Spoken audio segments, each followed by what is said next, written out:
that. Done it.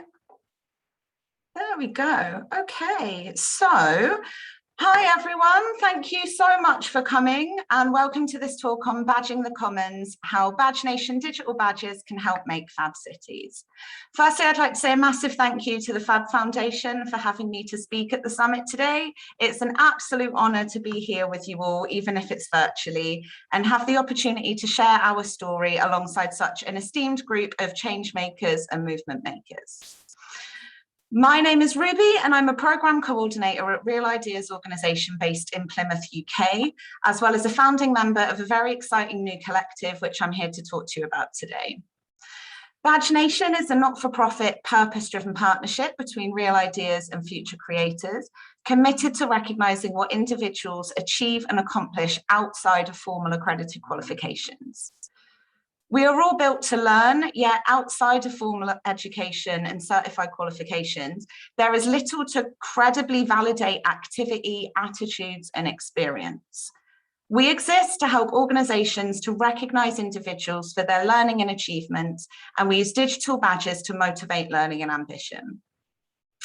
I imagine your first question might be, what on earth is a digital badge and what does it have to do with Fab Cities? Don't worry, it's a very valid question. I'll be doing my absolute best to live up to the title of this presentation and answer how our two movements are not only intertwined, but together could mark the change we want to see in the world.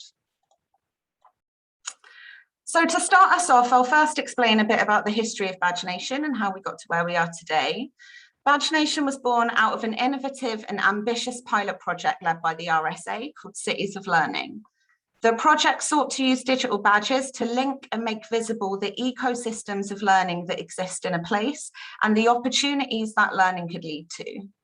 The project was funded by City and Guilds and UFI and was led in Plymouth and Brighton by our two founding member organisations, Real Ideas and Future Creators.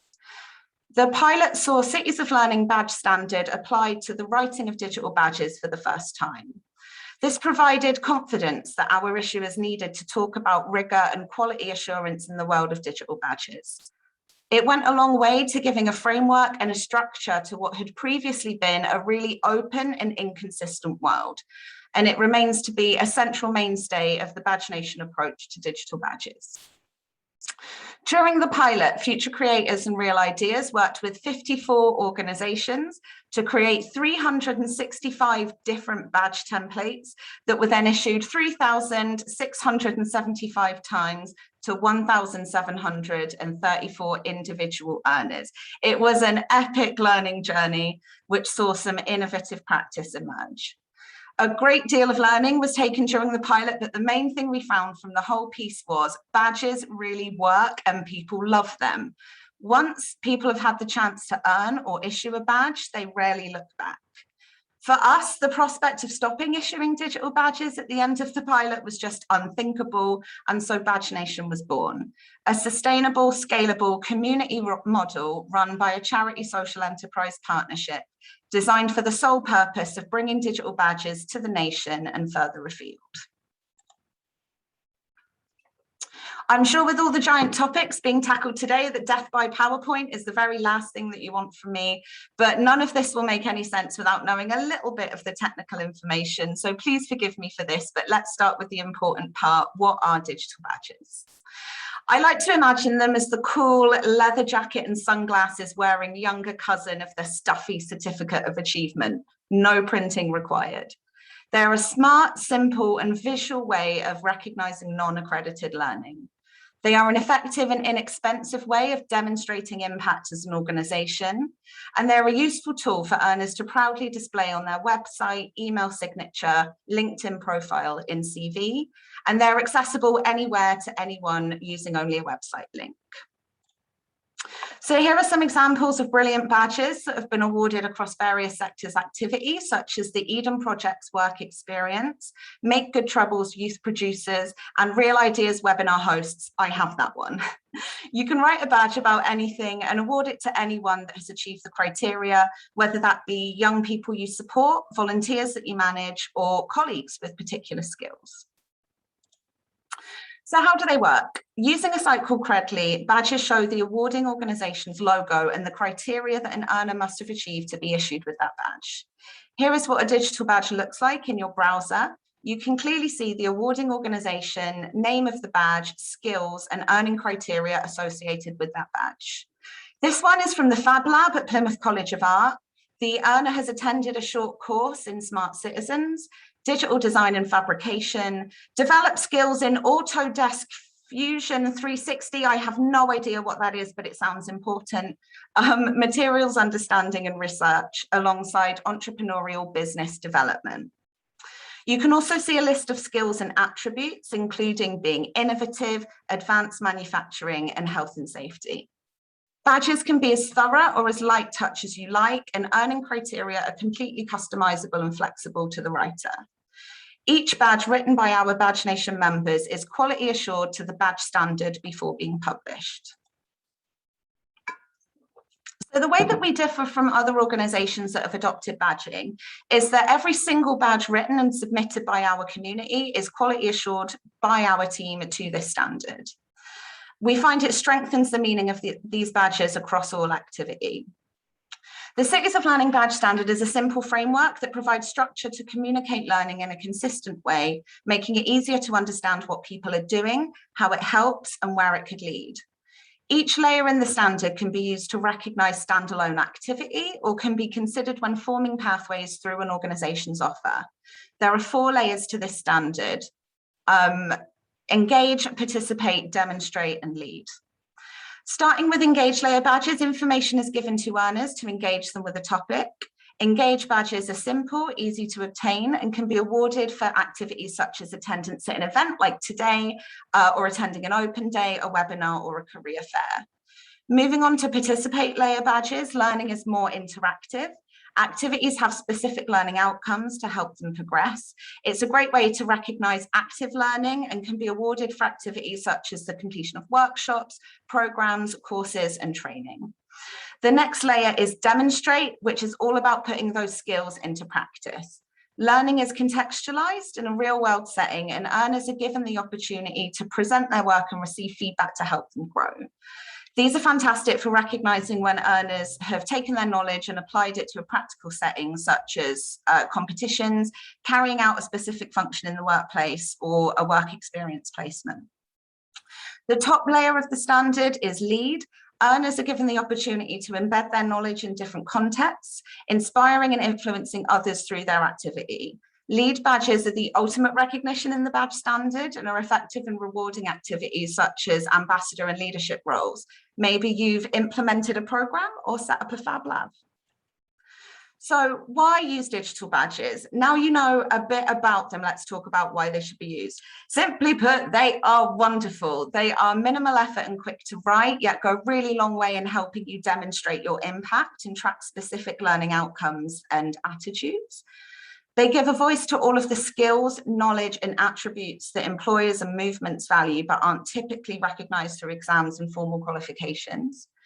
Flexible to the activity that you deliver, badges motivate behaviour by recognising achievement, and they help earners to better tell the story of their participation as they gain opportunities and build brighter futures. So Badge School is Badge Nation's membership and badge creation area. We strive to make digital badges cheap, easy and accessible to every organisation. As part of membership, we supply all of the resources and training required to get going, as well as access to Credly, the issuing platform where Badge Nation badges are stored. You can make badges to cover all sorts of activity bespoke to your organisation and the people you work with. And once organisations get involved, they can quickly create and award these badges while sharing learning and knowledge with our community. So how does it work? The first step is identifying the activity and mapping it to the badge standard. Next, we give a short badge writing training workshop where participants leave with the makings of their first badge. Once the earning criteria and other data is added, the badge template is submitted to our team for quality assurance. Then there's an opportunity for training to use the badge platform. Using this function is so easy that it's now just a 5-minute training video. Once quality assurance is complete, we publish the badge to Credly live and available to be awarded to earners. We've put a lot of effort into making these steps as simple as possible, as we want people to focus on the amazing activities that they're offering and ensure that badging takes up as little as time of their time as possible. So digital badges are all about recognizing the things that make up a person, a movement, a lifestyle, or an attitude, and immortalizing them online. There are two areas that have benefited hugely from digital badges. Firstly, there's value to the individual. Whereas old-fashioned certificates may just title the activity and the date that it was achieved, a digital badge clearly displays the earning criteria and the skills involved in completing that activity. They're very unique to an organisation, and they make a credible reference for people's time, commitment and knowledge, giving them the tools, power and language to better tell their stories. Second is value to the organisation. Through Credly, tracking impact becomes a really easy data source. The badge visuals and immediate links to earning criteria make a brilliant marketing tool, and issuing badges becomes a simple yet effective way to reward the skills and attitudes that you value. Badges also make grants and funding applications stand out from the crowd, making them a great addition to smaller community and voluntary sector organisations right up to huge universities.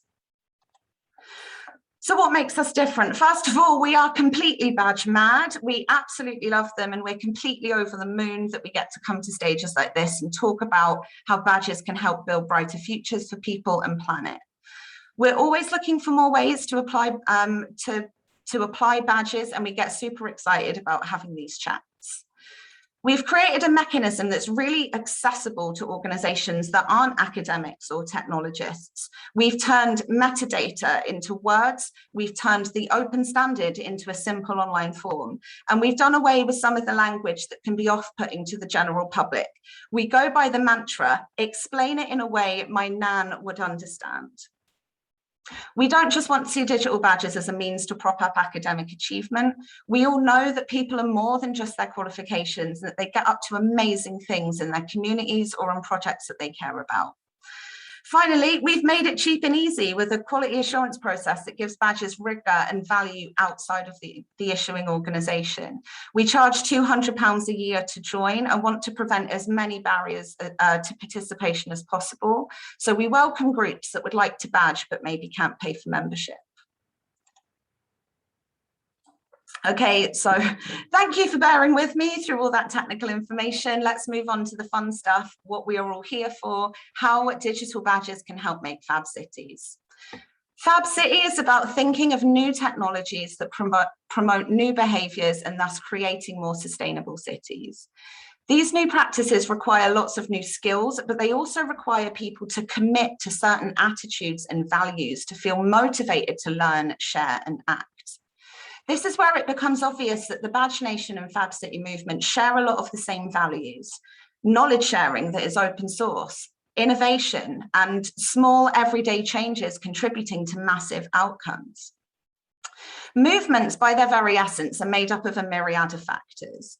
There's the original challenge or obstacle that the movement's trying to overcome. There's the knowledge and skills required to tackle that obstacle. There's the mechanism for change, the practical action being taken to produce that change. And there's the shift in attitude required from ordinary people outside of the original movement. Movements with the aim of bringing us into the future tend to begin with experts, highly qualified people, or a technological advancement. And although these are absolutely essential, we know that lasting change isn't solely created in the classroom, but all around and throughout a city. It begs the question, what about all of that extra stuff?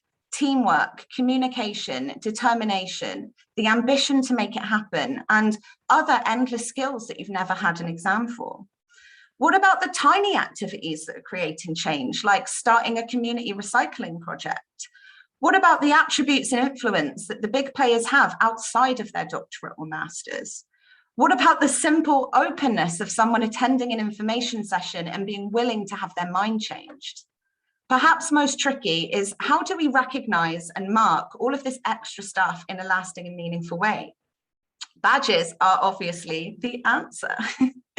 Here are some examples of badges that recognise activity relevant to the Fab City movement. So the State of Us was a conference that we ran back in April and May based on the concept of new municipalism. We highlighted incredible people and organizations creating change for their communities across a range of topics such as work, places and spaces, and making and production.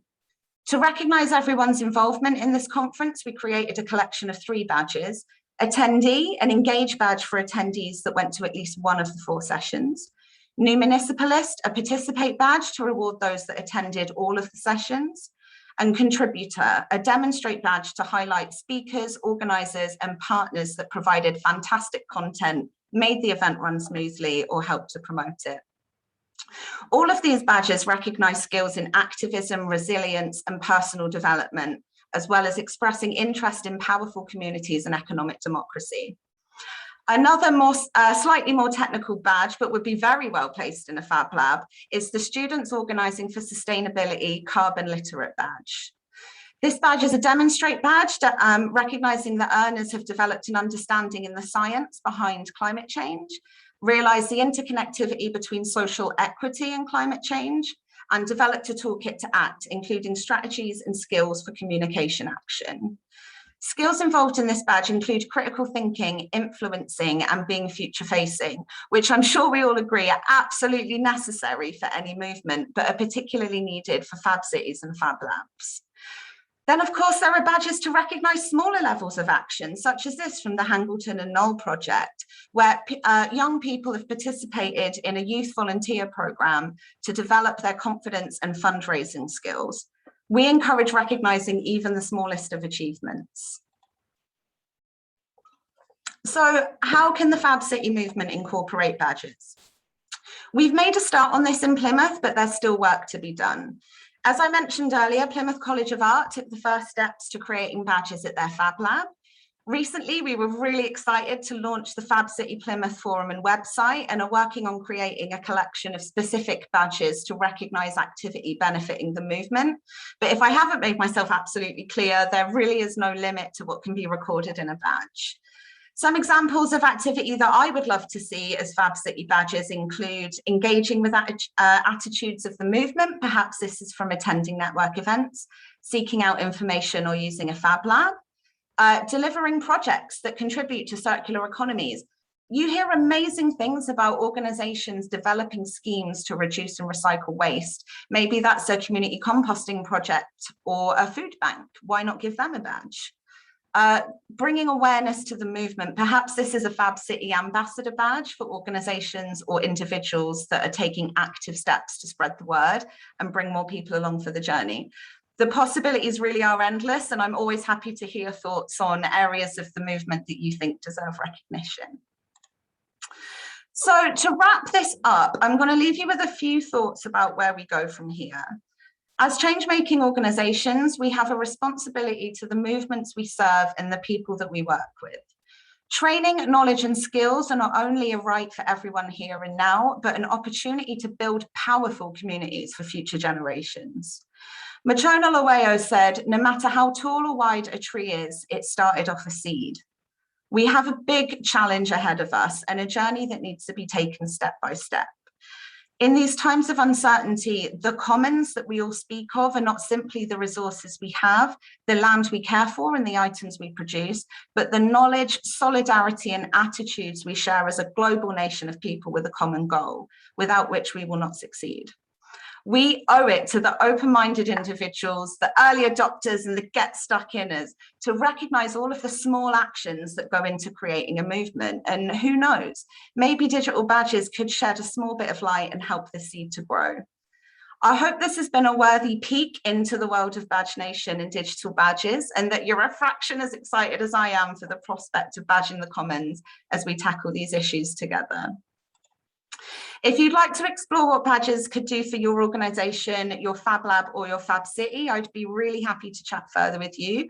I will pop these links into the chat if you'd like some more information or to get in touch. We're always really delighted to have these conversations, so please do contact me if you'd like to discuss this further.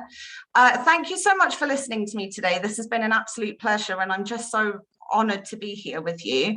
If we have any time left in the session, I'm very aware I've been going on at you for a while now, so I'm going to stop sharing my screen and I'd love to hand it over to you for any questions or comments, if you want to. Ruby, thank you so much. We have maybe 5 minutes and then we have to close the room because we have to open for another sessions, but we have 2 already questions here from Richard and Edward on the chat. Oh, okay. Let me just have a little scroll. Oh, lost it. Okay, I'll just start with the one that I can see.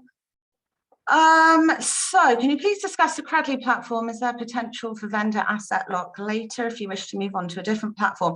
So I'm probably the worst person in the team to answer this question, but there are lots of talks about there being platforms created that people can funnel all of their badges into, because I know that there are quite a few different platforms out there. So yes, it's not something that exists at the moment as far as I'm aware, but I know that it's being worked on by somebody. I'm sorry, that's probably not the specific answer you were looking for. I'm not really great at all of the API stuff. Apologies. Okay, was there did anyone else have anything they wanted to? I'm just scrolling up through the chat. We have one here from, let me find it here, Edward. Oh, it's the open badge. Yeah, got it. So is the open badge a type of digital? So open badges, to my understanding, are essentially, it's the kind of mechanism of putting them online. There's like, you might have heard of the open standard of badges, and the way that that has been explained to me before is that that's to do with how it is published and how it's put online. Obviously, the way that we do digital badges, this is why we call them Badge-Nation digital badges, is we put in that layer of quality assurance to the Cities of Learning badge standard. So anyone can create, get a license on Credly and create their own badges and put them on and issue them. But I think what we're trying to do is sort of, use the standard to kind of just make sure that it's really valuable to the people earning them and to the organizations that are writing them.